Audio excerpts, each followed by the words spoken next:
اور میں بھی سمیرا کے ذریعے گئی تھی، میں نے یہ بھی نہیں بتایا تھا، لیکن سمیرا کی ویڈیو کے ساتھ میں نے چھوٹا سا میسج بھی بھیج دیا تھا۔ مجھے لکھنا نہیں آتا تھا کیونکہ میں زیادہ پڑھی لکھی نہیں تھی، لیکن میں اتنی جاہل بھی نہیں تھی کہ میں بالکل ہی کچھ لکھ نہ سکوں۔ میں نے بول کر وائس میسج بھی کر سکتی تھی، لیکن وہ میری آواز پکڑی جاتی اور صاف پتہ چل جاتا کہ میں ہوں۔ میں نے وہ میسج جو لکھا تھا وہ اگرچہ ٹوٹی پھوٹی اردو میں تھا، ٹوٹے پھوٹے لفظ تھے، لیکن میری رائٹنگ جو ہے وہ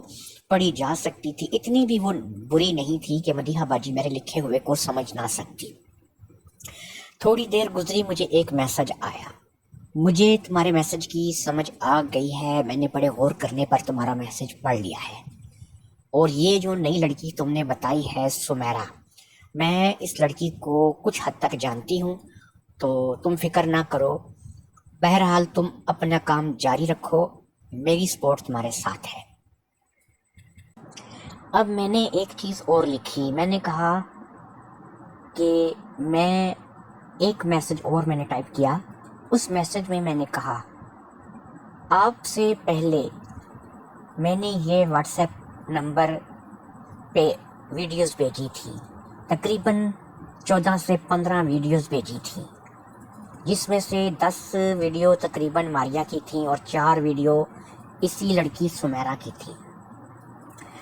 لیکن وہ ویڈیوز بھیجنے کے باوجود بھی وصول بھی کر لی گئی، لیکن اس پر ایکشن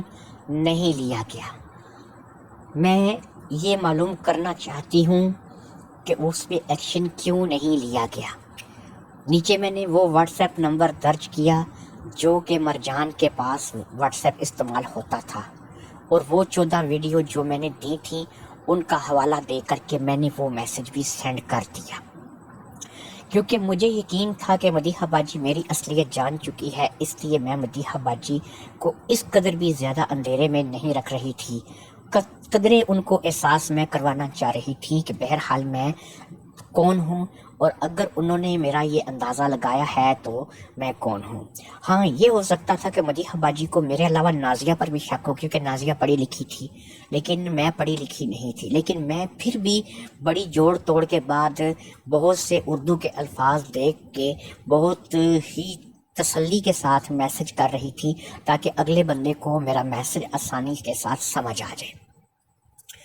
میرے اس میسج کے جواب میں کافی دیر تک میں انتظار کرتی رہی، لیکن کوئی میسج نہیں آیا۔ پھر میں نے اپنا میموری کارڈ نکالا اور میں نے اپنا حسب روایت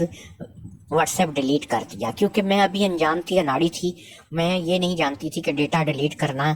ہے۔ میں اپنا واٹس ایپ ہی ڈیلیٹ کر دیا کرتی تھی تاکہ نہ رہے گا بانس اور نہ بجے گی بانسری۔ اس کے علاوہ موبائل میں نے کوئی چیز نہیں رکھی ہوئی تھی۔ میں نے میموری کارڈ کو ایک دفعہ پھر اپنی پینٹی میں بنے اس سوراخ میں پھنسایا جہاں سے وہ صرف مجھے ہی مل سکتا تھا، اور اگر اسے خاص طور پر ڈھونڈا جاتا تو کوئی اور بھی اسے تلاش کر سکتا تھا، لیکن ظاہری بات ہے کہ اب میری پینٹی کے اس جگہ پر جہاں پر کہ الاسٹک پینٹی کا ڈالا جاتا تھا، اس جگہ پر ایک چھوٹا سا سوراخ، اور اس چھوٹے سے سوراخ کے اندر ایک چھوٹا سا میموری کارڈ، یہاں پر کس کو خیال آ سکتا تھا؟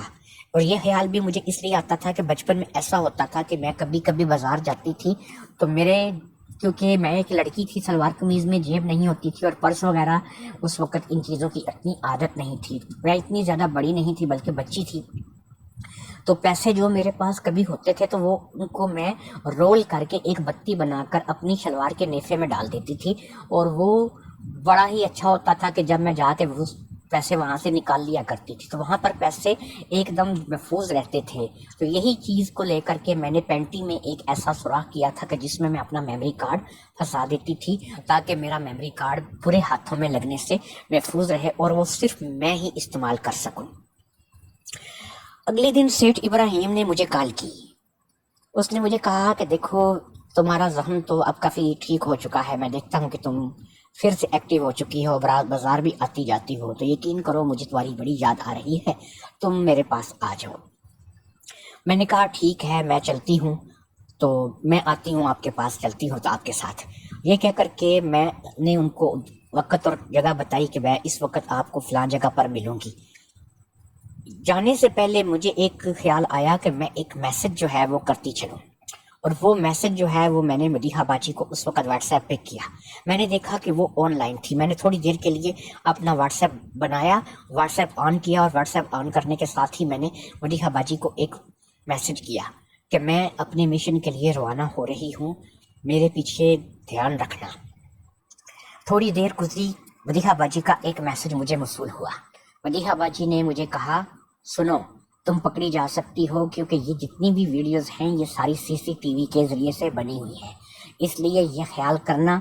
کہ جہاں پر بھی تم جا رہی ہو وہاں پر دیکھنا اگر CCTV کیمرے لگے ہیں تو کوئی ایسی حرکت نہ کرنا کہ تم CCTV کیمروں میں آ جاؤ. اور ہاں, اگر تمہیں CCTV کیمرہ آپریٹ کرنا آتا ہے تو CCTV کیمرے کو آپریٹ کر کے یہ ضرور دیکھنا کہ تمہارا کوئی پچھلا ریکارڈ وہاں پر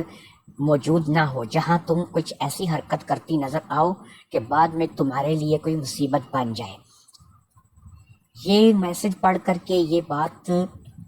جان کر کے کہ میرا CCTV ریکارڈ ہو سکتا تھا اور میں CCTV کیمروں کی مدد سے پکڑی جا سکتی تھی, کیونکہ میں نے تو کئی بار موبائل کو لیا تھا. جب بھی سیٹھ ابراہیم سو جاتا تھا تو میں موبائل کو لیٹ کر ڈیٹا ٹرانسفر کرنے بیٹھ جاتی تھی. ہاں, یہ علیحدہ بات ہے کہ میں اس کمرے میں نہیں بیٹھتی تھی, اس کمرے سے باہر نکلتی تھی, لیکن موبائل کو میں چارجنگ سے اتار کر یا پھر میں اپنے ساتھ باہر لے جاتی تھی. اتنا تو دیکھا جا سکتا تھا.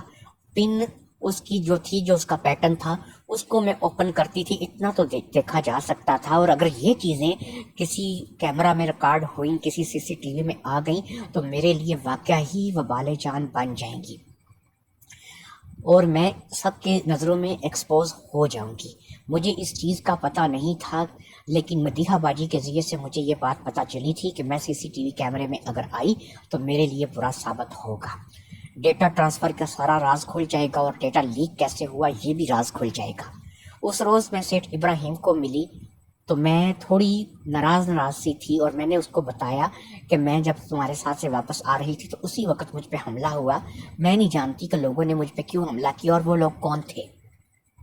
لیکن اس نے کہا کہ یقین کرو کہ میرا اس حملے سے کوئی تعلق نہیں اور نہ ہی میں کچھ کسی قسم کا, مجھے کیا ضرورت ہے تم پر حملہ کروانے کی, تم مجھ سے تو ایسے ناراض ہو رہی ہو جیسے وہ حملہ تم پر میں نے کروایا ہے. بہرحال وہ مجھے اپنی اسی جگہ پر لے گیا جہاں پر وہ مجھے اپنے ساتھ لے کر کے جایا کرتا تھا. اس روز اس نے مجھے 2 دفعہ استعمال کیا اور دونوں دفعہ وہ اپنی حدیں کراس کرتا رہا. میں اب کیونکہ ان چیزوں کی عادی ہو چکی تھی, مجھے یہ چیز نہیں تھی کہ وہ اپنی حدیں کراس کر جاتا ہے. میں اس کی بیٹی سے بھی چھوٹی عمر کی ہوں اور وہ مجھے عورت کی طرح استعمال کرتا ہے, لیکن میں ایک بات جانتی تھی, اور وہ بات میں یہ جانتی تھی کہ مجھے اس کی تہہ تک پہنچنا ہے.